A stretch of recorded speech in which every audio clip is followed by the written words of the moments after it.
જય શ્રી કૃષ્ણ મિત્રો, નિત્ય સત્સંગમાં આપ સૌનું સ્વાગત છે।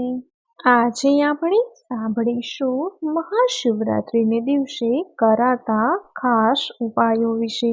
જો આ વિડીયો તમને પસંદ પડે તો લાઈક અને શેર કરી ચેનલને સબસ્ક્રાઇબ જરૂરથી કરજો। હિન્દુ ધર્મના મુખ્ય તહેવારોમાં એક છે મહાશિવરાત્રિ। હિન્દુ ધર્મમાં મહાશિવરાત્રિનું ખાસ મહત્વ છે। શિવ ભક્તો માટે તો મહાશિવરાત્રિ ખૂબ જ મહત્વની છે।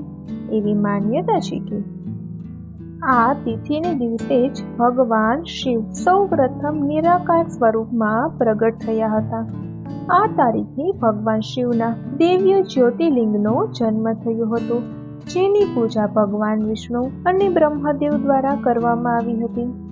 આ ઉપરાંત એક માન્યતા અનુસાર આ દિવસે જ ભગવાન શિવ અને માતા પાર્વતીજીના લગ્ન થયા હતા।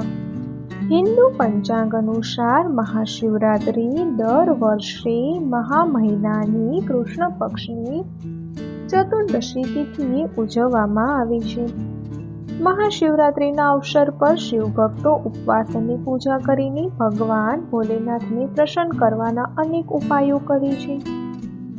શિવરાત્રિને દિવસે શિવ ભક્તો અનેક ઉપાયો અજમાવે છે, જેના કારણે ઘરમાં સુખ સમૃદ્ધિ રહે। આ દિવસે શિવલિંગ પર જળ ચઢાવવું અને તેને બીલીપત્રથી સજાવવું ખૂબ જ મહત્વપૂર્ણ ગણાય છે। આ ઉપરાંત શિવ ભક્તિમાં લીન થઈને વ્રત ઉપવાસ પણ આપણે કરીએ છીએ।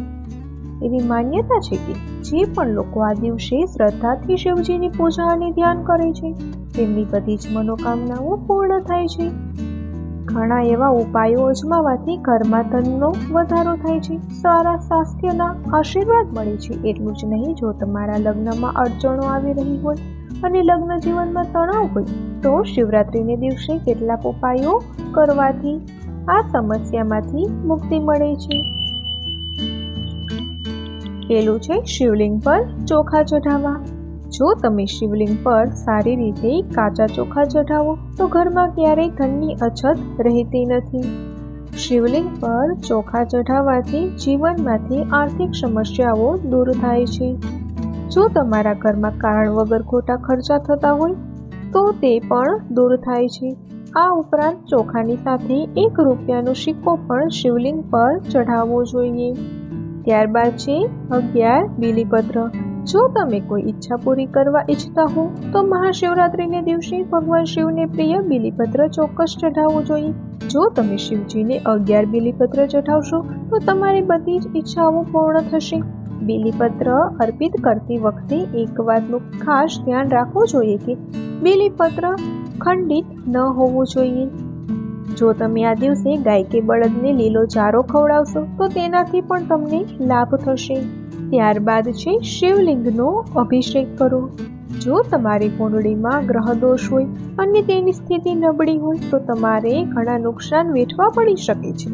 જો નોકરીમાં ચઢાવ ઉતાર આવતા હોય તો મહાશિવરાત્રિને દિવસે શિવલિંગનો જળથી અભિષેક કરો અને ઓમ નમઃ શિવાય મંત્રનો 108 વાર જાપ કરો।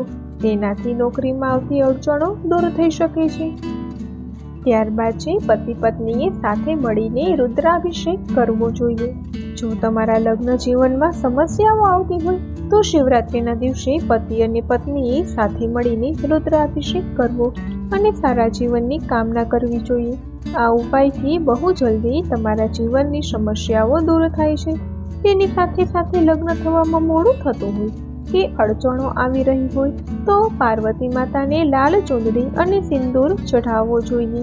જો તમારા લગ્ન થઈ ગયા હોય તો માતા ગૌરીને ચઢાવેલ સિંદૂરને થોડું અલગ કાઢી અને નિયમિત તેને તમારે માંગમાં લગાવવું જોઈએ। તેનાથી પતિને દીર્ઘાયુ મળે છે અને તમારું લગ્ન જીવન સુખમય રહે છે। ત્યારબાદ છે શિવલિંગ પર દૂધ અર્પિત કરવું। જો તમે સ્વસ્થ રહેવા ઈચ્છતા હો તો મહાશિવરાત્રિને દિવસે શિવલિંગ પર દુગ્ધાભિષેક કરવો। આ દિવસે જો તમે શિવલિંગ પર દૂધ ચડાવશો ભગવાન શિવની કૃપા મળશે અને સારા સ્વાસ્થ્યના આશીર્વાદ મળે છે। એક વાતનું ખાસ ધ્યાન રાખવું જોઈએ કે ક્યારેય તાંબાના પાત્રથી શિવલિંગ પર દૂધ ન ચઢાવવું જોઈએ।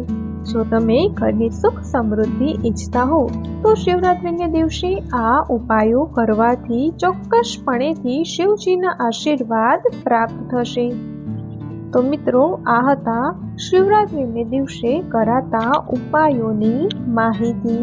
જો આ વિડીયો તમને પસંદ પડ્યો હોય તો લાઈક અને શેર કરી ચેનલને સબસ્ક્રાઇબ જરૂરથી કરજો. જય શ્રી કૃષ્ણ.